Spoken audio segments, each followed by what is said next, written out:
She isn't in that coffin, sir. What did you say? I said she isn't in that coffin.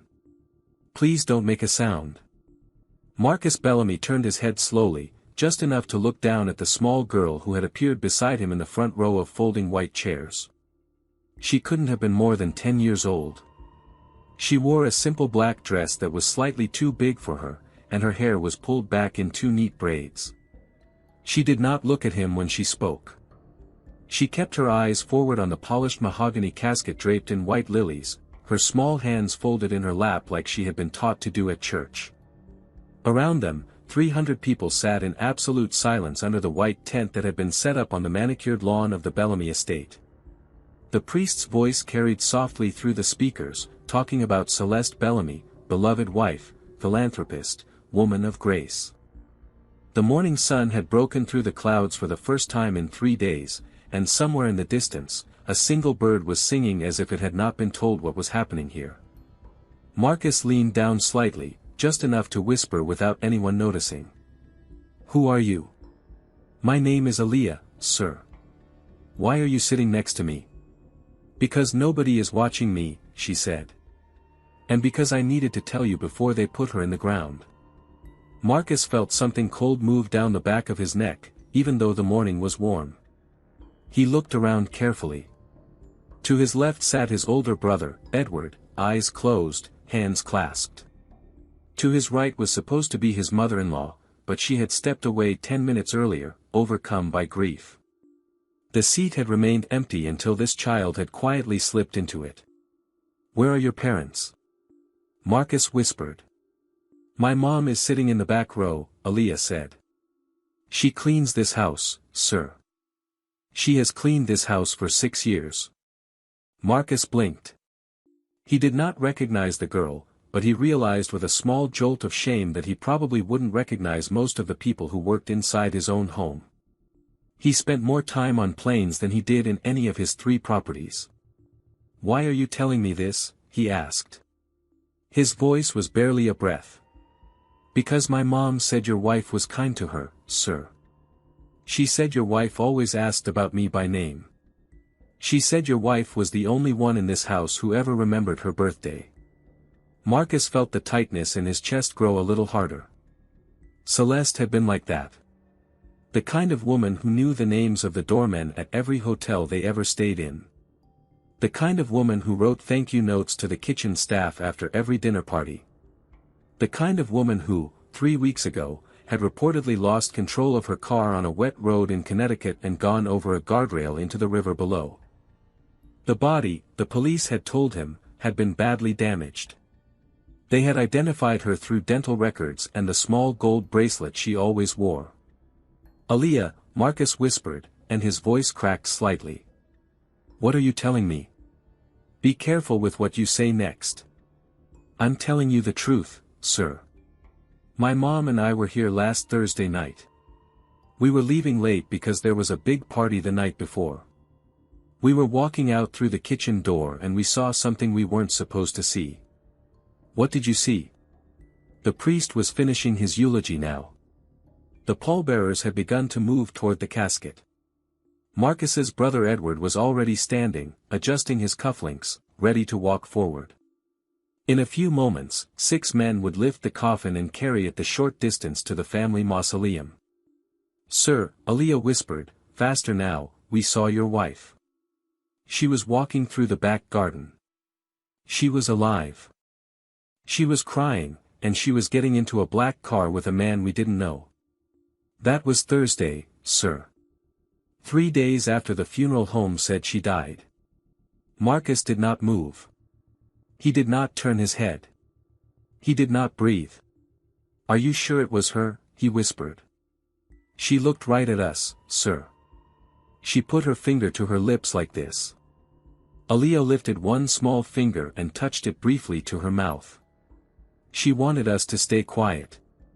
She got into the car and the car drove away. The pallbearers reached the casket. Marcus saw Edward take his position at the front, his hand resting on the polished wood. Edward was looking directly at Marcus now, waiting for him to stand and join them as the family had rehearsed. Marcus did not stand. He sat very still, looking at a coffin that, according to a 10-year-old girl, did not contain his wife. Edward's eyes narrowed slightly. Just a small movement, but Marcus saw it. His older brother had always been a man who hated when things didn't go according to plan, and a funeral that stalled in front of 300 guests was very much not according to plan. Marcus felt Aaliyah's small hand brush against his sleeve. "Sir," she whispered.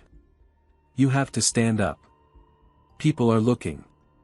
I know. If you act strange, they will know something is wrong." Marcus turned his face slightly toward her. She was right. She was a child, and she was right. He took a slow breath, placed his hands on his knees, and stood. He walked forward on legs that did not quite feel like his own. He reached the casket and placed his hand beside Edward's on the polished mahogany. The wood was cool under his palm.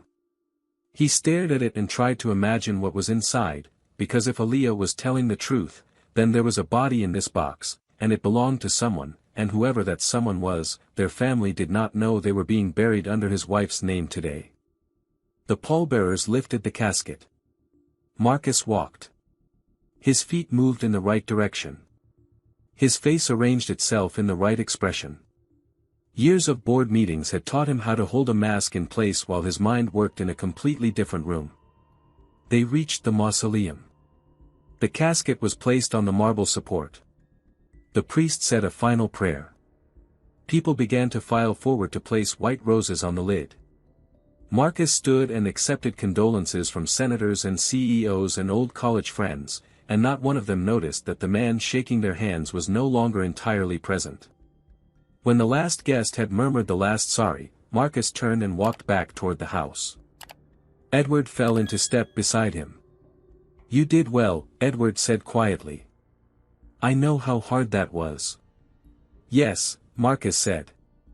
"The reception is in the main hall. You don't have to stay long. Everyone will understand if you go upstairs." "I'll stay for a while." Edward put a hand briefly on his shoulder and then walked ahead. Marcus watched his brother's back as it moved toward the house. Edward had organized everything in the last 3 weeks. The funeral home. The flowers. The press release. The closed casket, because the body had been too damaged to display. Edward had taken care of all of it while Marcus had been unable to do anything but sit in his study and stare at a half-empty glass of bourbon. Edward had been wonderful. Edward had been a rock. Edward had been everywhere. Marcus walked into the house through the side entrance and made his way slowly toward the main hall. He passed 3 of the kitchen staff carrying trays of food. He nodded to each of them. He smiled when smiled at. He shook hands. He accepted a glass of something he did not drink. Then, 20 minutes into the reception, he excused himself to use the restroom and slipped instead into the back hallway that led toward the kitchen. Aaliyah was sitting on a small wooden chair just outside the pantry, swinging her feet a few inches above the floor. A woman in a black dress stood beside her, hands clasped, face tight with worry. The woman straightened immediately when she saw Marcus. "Mr. Bellamy, sir. I am so sorry. I told her she cannot bother you today." "I told her, what's your name?" Marcus asked quietly. "Renee, sir. Renee Caldwell." "Renee, your daughter is not bothering me. I would like to speak with both of you somewhere private. Right now, if that's all right." Renee's eyes moved from Marcus to her daughter and back again. Marcus saw the fear in her face very clearly, the kind of fear that belonged to a woman who knew that one wrong word in a house like this could cost her everything. "Please," he added. "You are not in any trouble. I give you my word." He led them down the hallway, past the wine cellar, and into a small office near the back of the kitchen that had once been used by the estate manager. He closed the door behind them. He gestured for Renee to sit.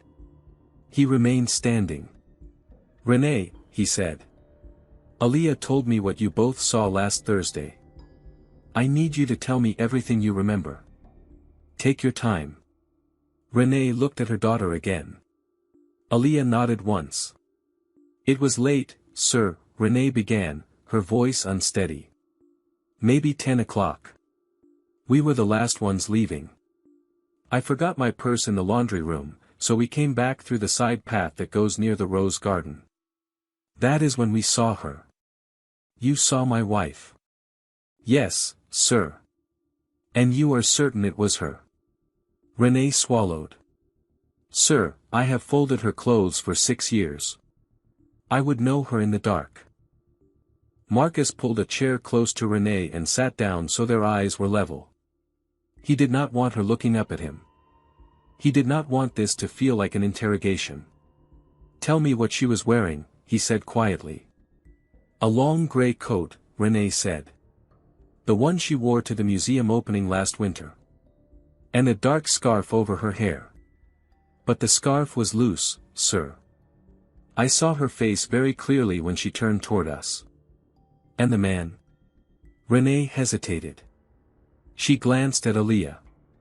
Aaliyah nodded again, the same small careful nod, like she had been giving her mother permission this whole evening to speak truths that could ruin them both. I have seen him before, sir. In this house. Marcus did not move. Who is he, Renee? I do not know his name, sir. But he came here many times in the last 6 months. He always came in through the side gate. He always met your wife in the library when you were traveling. I would bring them coffee. They would stop talking when I came in. Marcus felt his jaw tighten. He forced it to relax. What did he look like? Tall, sir. Taller than you. Light brown hair, going gray at the temples. He wore glasses. Expensive glasses. The kind with no frame on the bottom. He always carried a leather folder under his arm. Brown leather, very soft. And one time I saw a name embossed on the corner, but the light was bad and I could not read it clearly. Marcus closed his eyes for a moment. He knew that folder. He had given that folder as a gift 2 Christmases ago to one of the senior partners at his law firm. A man named Theodore Vance. The man who had handled the prenuptial agreement. The man who had handled the trust restructuring. The man who, 3 days after Celeste's reported death, had quietly arrived at the estate with paperwork concerning the transfer of assets. He opened his eyes. Renee, did anyone else see what you saw? I do not think so, sir. The path was empty. There were no other cars. But, she stopped. But what? But when we walked back to my car, there was a man standing near the front gate. He was smoking a cigarette. He watched us drive out. I did not think much of it at the time. But the next morning, I got a phone call. A man's voice. He said he was from the security office. He said there had been a complaint about staff staying too late on the property. He said it would be best if I did not work late hours anymore. He said it would be best if I did not talk about anything I saw at night. You think he knew? I think he was warning me, sir. Marcus stood up slowly and walked to the small window. The afternoon light was beginning to soften. Outside, he could see the edge of the rose garden, and beyond it the white tent where his wife's funeral had been held 2 hours earlier. He stood there for a long moment without speaking. Renee, he said finally. I need to ask you something, and I need you to answer honestly. Are you afraid right now? Yes, sir. Are you afraid of me? She did not answer. You can tell me the truth. Nothing you say will hurt you. A little, sir. I do not know what kind of man you are. I have worked in this house, but I have not really met you. I have only seen you walking quickly between rooms. Marcus turned back to face her. He saw the courage it had taken her to say that. He saw the way her hands trembled slightly in her lap. He saw the way Aaliyah was watching her mother, ready to step in front of her if anything went wrong. That is a fair answer, he said quietly. And you are right to be careful. I have not been the kind of man who notices the people in his own house. That is something I am going to have to live with. He sat back down. Here is what I am going to do, Renee. I am going to ask you both to stay quiet about everything you have told me for a little while longer. Not forever. Just until I can find out what is really happening. If you do this for me, I will protect your job. I will protect your home. I will protect your daughter. Whatever happens next, you will not lose anything because you told me the truth. Renee studied his face. Then she nodded. And one more thing, Marcus said. I would like you both to come stay in the guest house for the next few days. It is safer than your apartment. I will tell the staff you are helping with the reception preparations. No one will ask questions. Yes, sir. Aaliyah finally spoke. Sir, do you believe us? Marcus looked at her for a long moment. Yes, he said. I believe you. Section 4/10. After Renee and Aaliyah left the small office, Marcus sat alone in the chair for a long time. The reception was still going on somewhere on the other side of the house. He could hear the soft murmur of 300 voices through the walls. People were eating finger sandwiches. People were drinking white wine. People were telling each other quiet stories about Celeste Bellamy, the woman who had loved gardens and orphans and old jazz records. Marcus thought about a coffin. He thought about a body inside that coffin that was not his wife. He thought about who that body had once belonged to. Some woman, somewhere, whose family probably did not yet know she was gone. Some woman whose disappearance was now hidden under his wife's name and his wife's grief and his wife's marble mausoleum. He stood up. He walked out of the office and down a back staircase that led to the lower level of the house. There was a private study down here that almost no one used. It had been his father's study before his father died. Marcus had kept it the same out of sentiment, the way some men keep their childhood bedrooms exactly as they were the day they left. He closed the door behind him and locked it. Then he sat down at the heavy oak desk and pulled a small mobile phone from the bottom drawer. It was not his usual phone. It was a prepaid one, kept for emergencies, a thing he had bought 5 years ago after a kidnapping scare in Mexico and had forgotten about ever since. He turned it on. He waited for it to find a signal. Then he dialed a number he had not called in nearly 2 years.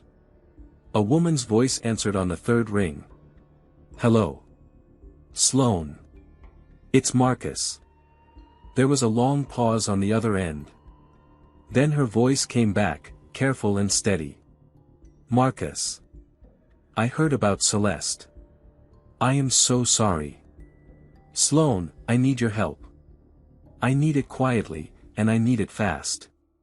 Are you still doing what you were doing? Another pause. Yes. I am still doing what I was doing. Sloan Marchetti had spent 12 years as a federal investigator before leaving the bureau to run her own discreet practice. She handled the kind of work that very wealthy people needed handled when they could not trust the people closest to them. Marcus had used her exactly once, 4 years ago, when one of his company's senior executives had been suspected of selling trade secrets. She had unraveled the entire scheme in 11 days without anyone in the office ever knowing she had been there. Marcus, what is going on? I think my wife is alive. The pause on the other end was the longest one yet. Tell me everything. So he told her. He told her about Aaliyah. He told her about Renee. He told her about the gray coat and the dark scarf. He told her about the man with the leather folder. He told her about the closed casket and the dental records and the bracelet pulled from a river. He told her about Edward arranging everything. He told her about Theodore Vance arriving with paperwork 3 days after the reported death. When he finished, Sloan was silent for almost a full minute. Marcus, she said finally. If even half of what you just told me is real, you are sitting in the middle of something very, very dangerous. I know. You cannot trust anyone in that house. Not your brother. Not your assistant. Not your security team. Not your driver. Not anyone whose paycheck has your name on it. I know. I am going to drive up tonight. I will be there before midnight. I want you to act completely normal until I arrive. You finish the reception. You shake the hands. You accept the casseroles. You go upstairs at the usual time. Do not change a single thing about your routine. Understood? And Marcus. Whoever is doing this. Whoever they are. They have been planning this for a long time. They are not finished. They buried a body today under your wife's name. That means someone helped them get a body. That means people had to be paid. That means there is paperwork somewhere. And it means they cannot afford for you to start asking questions. Marcus rubbed his face slowly with one hand. Sloane. If she is alive. If she is really alive. Why didn't she come to me? I do not know yet. There are a lot of reasons a woman might run, Marcus. Some of them say something terrible about the people around her. Some of them say something terrible about her. We will find out which one this is. He thanked her and ended the call. He sat in his father's chair for a long time, holding the small prepaid phone in his hand. Then he stood up, slipped the phone into his inside jacket pocket, smoothed his tie, and walked back upstairs to attend the reception for his wife's funeral. The reception had thinned out by the time Marcus returned. Maybe 100 people remained, the closer circle, the ones who felt entitled to stay longer because of money or blood or history. They stood in small groups around the main hall, speaking in low voices, holding empty plates and almost empty glasses. A pianist Marcus did not remember hiring was playing something slow and quiet in the corner. He moved through the room the way he had always moved through rooms. Steady. Calm. A hand on a shoulder here. A nod there. He thanked people for coming. He told the senator's wife that yes, Celeste had loved her last note. He told the chairman of the orchestra board that yes, he would still honor her pledge for the season. He said the same things over and over, and each time the words came out exactly the way they were supposed to. Edward found him near the bay windows. You disappeared for a while, Edward said. Are you holding up? I needed a few minutes. Of course. No one expects anything more from you today. Marcus looked at his brother. He looked at him the way a man looks at a painting he has owned for 20 years and is only now starting to wonder whether the signature in the corner is real. Edward was 3 years older. They had grown up in this house together. Edward had been the one who taught him how to ride a bike on the long flat driveway out front. Edward had been the one who hit him in the back of the boathouse the night their father had come home drunk and angry from the country club. Edward had been the one who flew out to Geneva when Marcus had food poisoning and stayed by his bed for 4 days. Edward was also the one who had been quietly excluded from the family company because their father had decided, in the last year of his life, that Marcus had the better head for it. Edward had received money. Marcus had received the business. Edward had smiled at the funeral and told everyone he was happy for his little brother, and for 16 years he had appeared to mean it. Edward, Marcus said. Can I ask you something? Anything. The funeral home. The one that handled the arrangements. How did you choose them? Edward did not flinch. His face stayed open and warm. Theo recommended them, he said. He said they were the most discreet in the state. I thought you would want that. With the press the way it has been. Theo. Theodore Vance. From the firm. He stepped in to help me with the paperwork when you were not in any condition to do it. I should have asked you. I am sorry. It was a difficult week and I just made decisions. No, Marcus said quietly. You did the right thing. I would not have been able to. Edward put a hand briefly on Marcus's arm. Get some sleep tonight. We can talk about everything else in the morning. Marcus smiled the smile he had been smiling for the last 2 hours. I will. Edward moved on to speak to someone else. Marcus watched him cross the room. He noticed something he had never noticed before. Edward never looked back. Not once. Not even a glance over the shoulder. A man who was worried about you looked back. A man who was watching you looked back. Edward simply walked away as if the conversation had been concluded in a ledger. Marcus turned slowly and let his eyes move across the room. Theodore Vance was standing near the fireplace, holding a small glass of something amber, talking to a woman Marcus recognized from the firm's board. Vance was tall, taller than Marcus, with light brown hair going gray at the temples. He wore rimless glasses. A brown leather folder was tucked under his arm, soft and old and worn at the corners. Marcus had given him that folder 3 Christmases ago. Vance felt Marcus looking at him. He raised his glass slightly in a small, sympathetic gesture. The expression on his face was perfectly arranged, the kind of practiced sorrow a senior partner wears to the funeral of a client's wife. Marcus raised his own glass back. He took a small sip of something he could not taste. He turned and walked toward the front of the house. Outside, the long driveway was lit by small lanterns. The valet staff had been dismissed an hour ago. A single black town car waited at the bottom of the steps, ready to take the last few guests away whenever they were ready to leave. The air was cool and smelled faintly of lilies. A figure was walking up the driveway on foot. A woman in a dark coat, no umbrella, no bag, just walking. As she passed under one of the lanterns, Marcus saw her face. Sloane Marchetti had arrived early. Marcus walked down the front steps slowly, the way a grieving man might step outside for air. He did not wave. He did not call out. He simply continued down the driveway until he met Sloane near the second lantern. "You are early," he said quietly. "I left as soon as we hung up.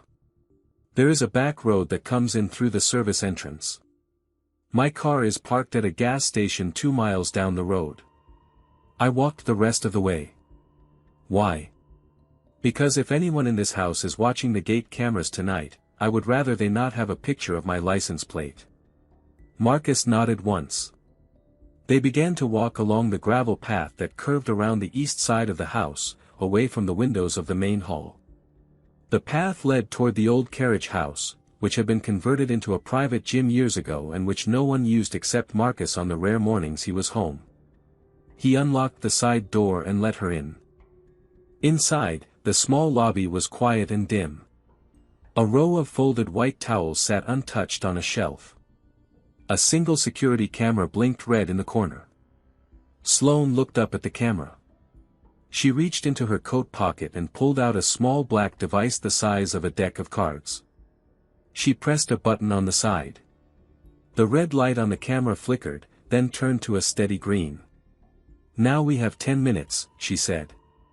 "After that the system will reset and the camera will come back on. So we talk fast." Marcus had forgotten how she worked.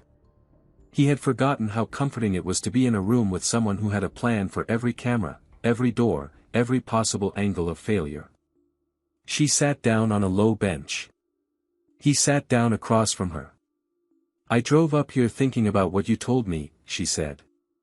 "I want you to listen carefully, because the next 24 hours are going to decide how this ends. Are you ready?" "Yes." "First. The body in that coffin. If your wife is alive, then someone else is dead. That is a crime. That is a body that came from somewhere. Hospitals. Morgues. A funeral home willing to look the other way for a price.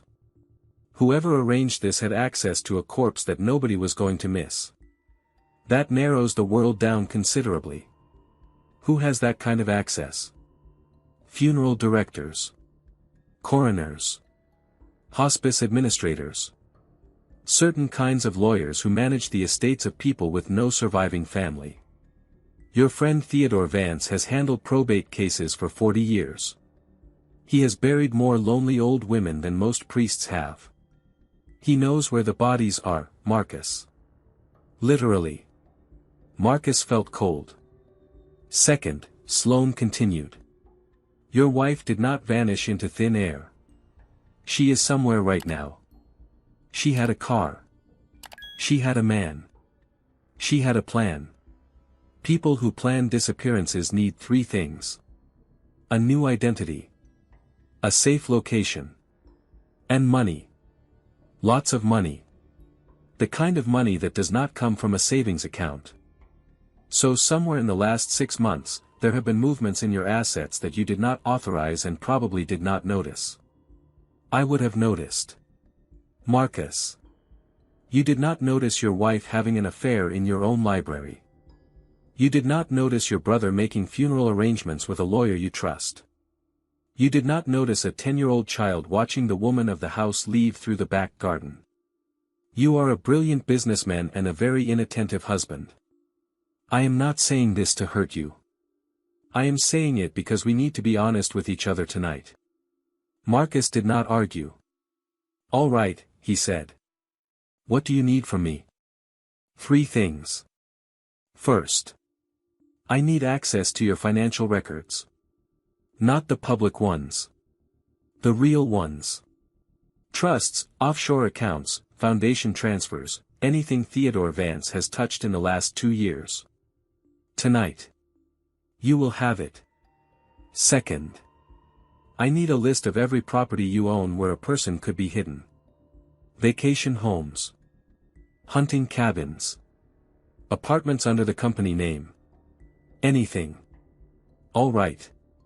Third. And this one is the hardest.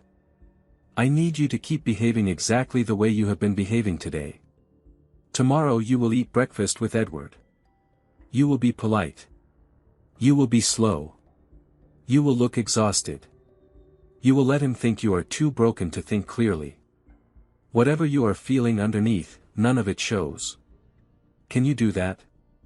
Marcus looked at her for a long moment. I did not know how I felt about Celeste until today, he said quietly. I thought I was just sad.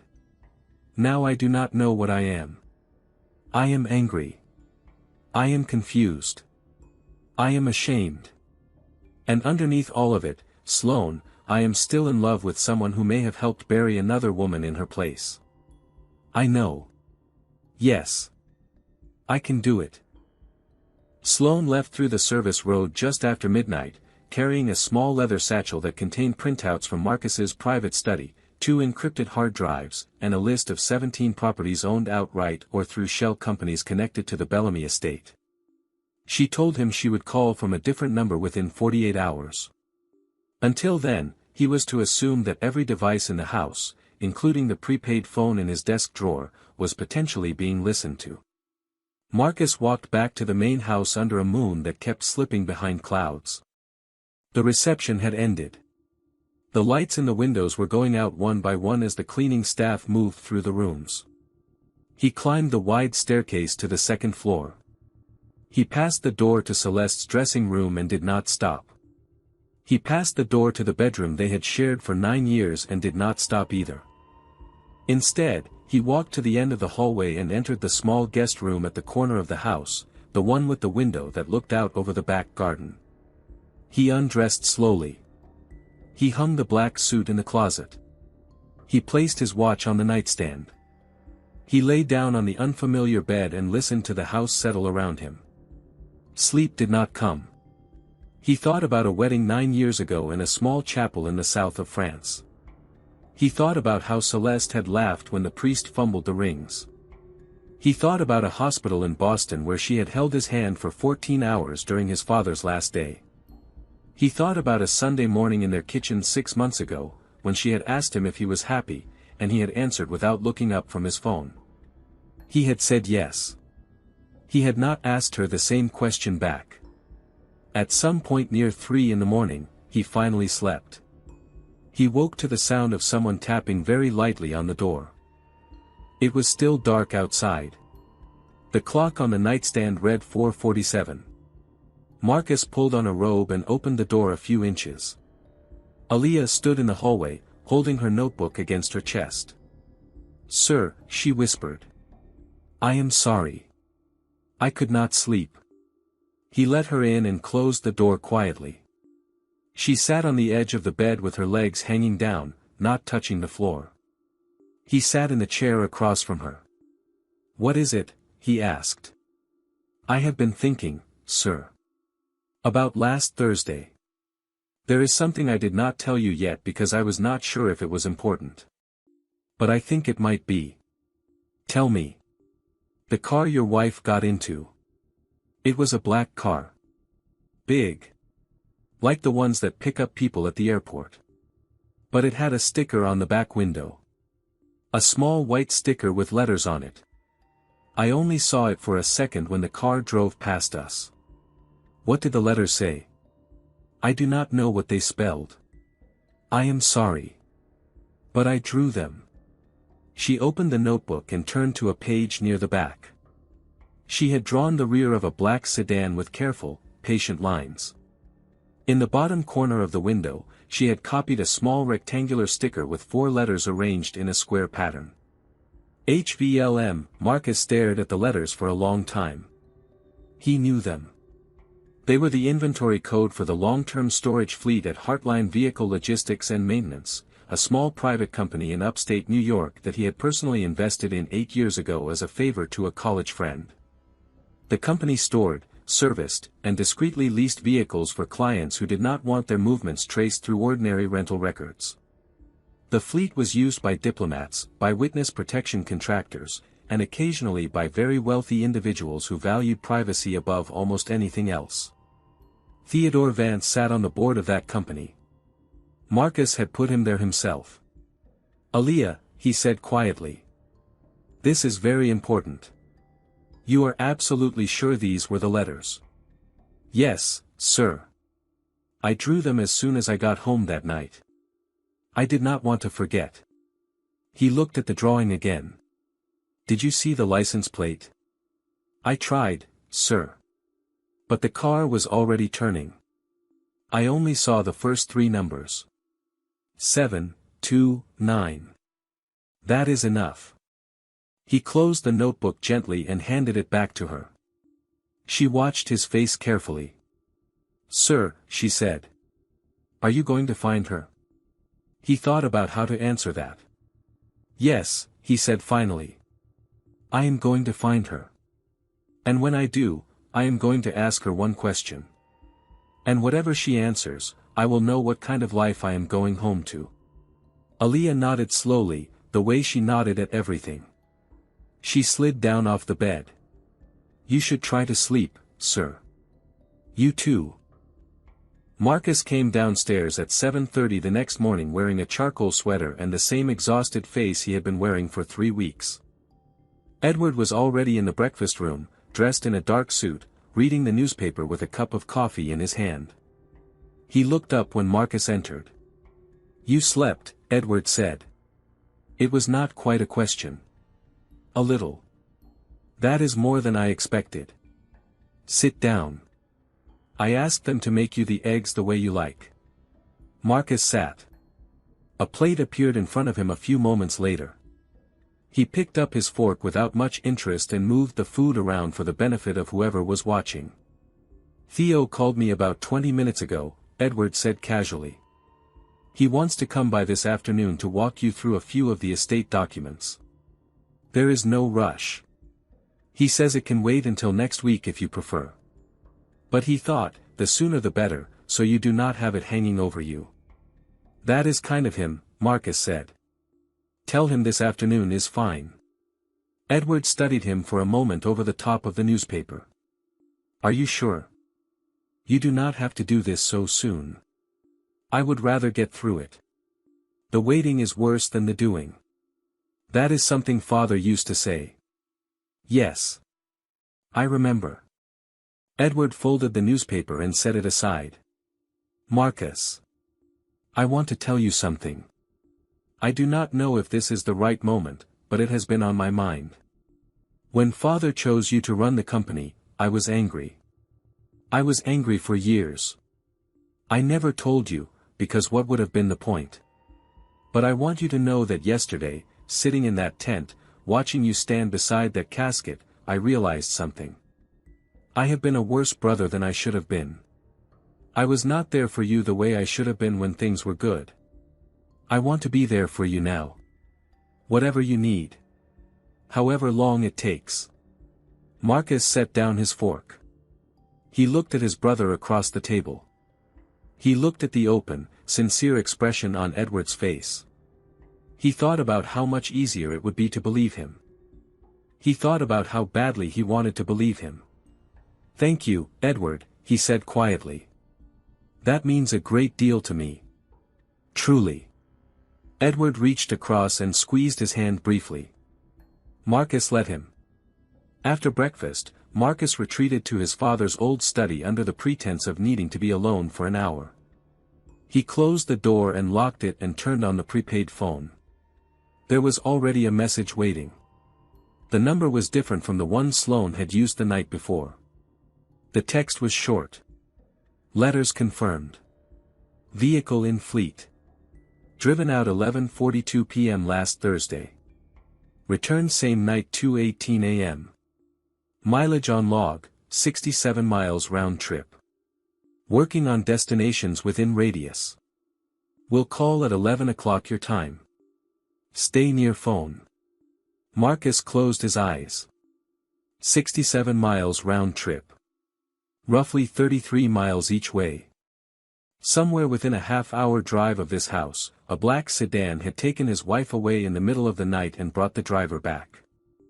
She had stepped out somewhere in those 33 miles. Somewhere a woman in a long gray coat had walked into a building that was now serving as a quiet, expensive grave for a life she had decided to leave behind. He thought about the 17 properties on the list he had given Sloane. He pulled a notepad from the desk drawer and began to circle the ones that fell within a 33-mile radius. There were 4. A lakeside cabin on Eagle Pond. An apartment building in Greenwich owned through a holding company. A horse property in Westport that had not been used in over a year. And a small cottage near the coast in Old Saybrook that he had nearly forgotten about, a place Celeste had inherited from her aunt and had asked him, 2 years ago, to keep in the family trust. He stared at the last one for a long time.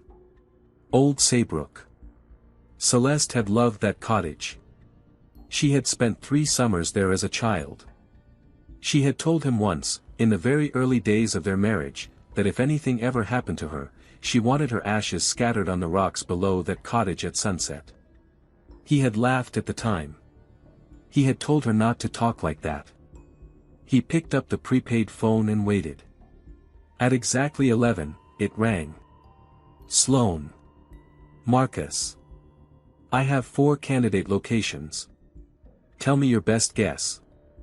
Old Saybrook. The cottage on Pratt Cove Lane.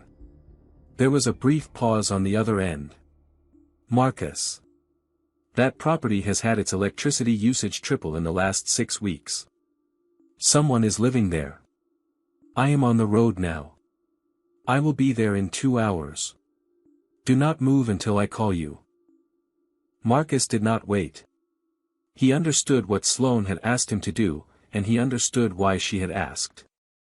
He understood that the smarter move was to sit in this study and answer his emails and let a professional approach a quiet cottage on a quiet road and confirm what was happening inside before he involved himself. But he had spent 20 years being smart. He had spent 20 years building a life where the right move was always the careful one. And the woman who had walked into a black sedan last Thursday night was someone who had clearly been waiting for him to be careful one too many times. He called down to the garage and asked for a car to be brought around. Not his usual car. He asked for the small gray sedan that was kept for staff errands. He told Mrs. Patterson, the house manager, that he wanted some air and that he would be back in time for the meeting with Theodore Vance. She looked at him for a moment, then nodded without comment. He drove himself out through the service gate. The drive to Old Saybrook took an hour and 10 minutes. He used the prepaid phone to send Sloane a single message halfway through the trip. Going there myself. I am sorry. Meet me at the corner of Pratt Cove and Main if you can. He did not wait for her response. Pratt Cove Lane was a narrow road that wound through low coastal pines toward the water. The cottage sat at the end of it, a small white clapboard house with a slate roof and a screened porch that faced the cove. Celeste's aunt had bought it in the 1960s for almost nothing. Marcus remembered visiting it once, years ago, on a weekend that had felt like another life. He parked the gray sedan a quarter-mile down the lane, behind a stand of trees. He walked the rest of the way on foot, staying close to the edge of the road where the ground was soft and quiet. The cottage came into view through the pines. There was a black sedan parked beside it. The license plate began with 729. Smoke was rising in a thin gray line from the chimney. Marcus stopped behind a thick pine and stood there for a long moment, looking at the small white house, watching the windows for movement. A figure passed in front of the kitchen window. A woman. She was wearing a long gray cardigan and her dark hair was pulled back loosely. She paused at the sink. She turned on the water. She looked out the window for a few seconds, her face in profile, and Marcus felt his breath stop entirely. It was Celeste. She was alive. She was making tea. He stood behind the tree for a very long time. He did not know how long. He felt the wind move through the pines above him. He heard a gull call somewhere out over the cove. He felt his hand close very tightly around the prepaid phone in his coat pocket. Then he walked toward the house. He did not knock. He climbed the 3 wooden steps to the porch and tried the handle. It was unlocked. He stepped inside. She was standing in the small kitchen with the kettle in her hand, her back to him. She turned at the sound of the door, and the kettle slipped a few inches before she caught it. Hot water splashed across the counter. For a long moment, neither of them moved. She set the kettle down carefully on the stove. She did not run. She did not scream. She did not pretend not to know him. She just looked at him with an expression he had never seen on her face before. It was not fear. It was not guilt. It was something quieter and stranger. It looked, almost, like relief. "You found me faster than I thought," she said. Her voice was the same. After 3 weeks of silence, of mourning, of a funeral, the sound of it almost knocked him backwards. Celeste. Marcus. There is a body in the mausoleum. I know. Whose body is it? She took a slow breath. She lowered herself into one of the wooden kitchen chairs, like a woman who had been standing for a very long time and had finally been given permission to sit. Marcus. Please sit down. I will tell you everything. But I need you to listen to all of it before you decide what kind of man you want to be when you leave this house. He did not sit. Whose body is it, Celeste? A woman named Margaret Holloway. She died of cancer 3 weeks ago in a hospice that Theo manages on the board. She had no family. She gave permission, in writing, for her body to be used in any way the hospice saw fit. Theo bought that permission. He gave it to Edward. Edward gave it to a funeral director who knew not to ask questions. She was the right age. The right height. The dental work was harder, but it was managed. Marcus felt his legs go weak. He pulled out the second chair and Saturday, why? Celeste closed her eyes. Because Edward was going to kill you, Marcus. And the only way I knew how to stop him was to die first. Marcus did not speak for a long time. The kettle began to whistle softly on the stove. Celeste rose, turned off the burner, and sat down again. Edward came to me 8 months ago, she said quietly. He told me he had cancer. He told me he had been given a year. He told me he needed to make peace with some old grievances before he died. I believed him, Marcus. I sat in this very chair with him on a weekend you were in Singapore, and I believed every word. There was no cancer. No. There was no cancer. There was a debt. There was a man named Theodore Vance who had been lending Edward money for 15 years against a future that never arrived. There was a plan to take the company by removing you in a way that would never be questioned, because grieving widows do not investigate their husband's accidents and grieving brothers do not investigate themselves. They wanted me to be the inheritor on paper. The signature. The face of the foundation. They wanted me alive, Marcus, because dead wives raise questions. I was supposed to be the quiet good widow who let Edward run everything. How did you find out? I overheard a phone call. The same way that child overheard them yesterday. I have been listening at doors in my own house for 4 months. I gathered everything I could. Recordings. Account numbers. A copy of the policy Theo had been quietly building on your life. And then I went to the only person I could think of who had nothing to gain from any of us. Who? My aunt's old friend, a retired federal prosecutor named Hannah Reyes. She is the one who arranged the rest. The body. The funeral. The disappearance. She told me that as long as I was alive and visible, you were in danger every single day. She told me that the only way to draw Edward into the open was to give him what he thought he wanted. A widow. A grieving brother. A company suddenly without its CEO during a vulnerable transition. She told me he would move within 90 days, and we would have him. Marcus stared at her. You let me bury you. I let you bury a stranger so I would not have to bury you. The tears that had been waiting behind her eyes finally came. They came quietly, the way everything about her had always been quiet, and she did not wipe them away. I was going to come back, Marcus. When it was over. I was going to come back and let you decide what you wanted to do with me. Whether to forgive me or to never speak to me again. I knew the second one was possible. I accepted that. I accepted that to save your life. Marcus reached across the small wooden table and took her hand. He did not know yet whether he was forgiving her. He did not know yet whether he could. He only knew that her hand was warm and alive, and that this was the first true thing he had touched in 3 weeks. Sloane Marchetti arrived at the cottage 40 minutes later, with Hannah Reyes beside her in the passenger seat. The 2 women had already spoken on the road. Within an hour, 3 federal agents arrived at the Bellamy estate with warrants for Edward Bellamy and Theodore Vance. Edward was arrested in the breakfast room, still holding the same coffee cup he had been holding that morning. Theodore Vance was arrested in his car at the bottom of the driveway, the soft brown leather folder still tucked under his arm. The investigation took 11 months. The trial took 4. Edward received 22 years. Theodore Vance received 18. The body of Margaret Holloway was quietly returned to a proper grave with her real name on the stone, and Marcus paid for the marker himself. Renee Caldwell was offered a position as house manager of the estate at a salary 5 times what she had been earning. She accepted on the condition that her hours allow her to be home with her daughter every evening.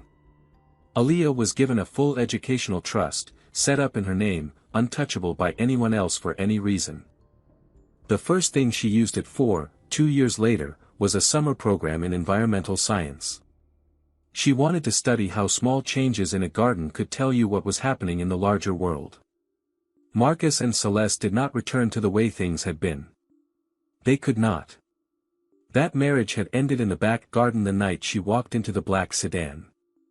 But they began something else, something slower and more careful and more honest, and they built it together one quiet conversation at a time.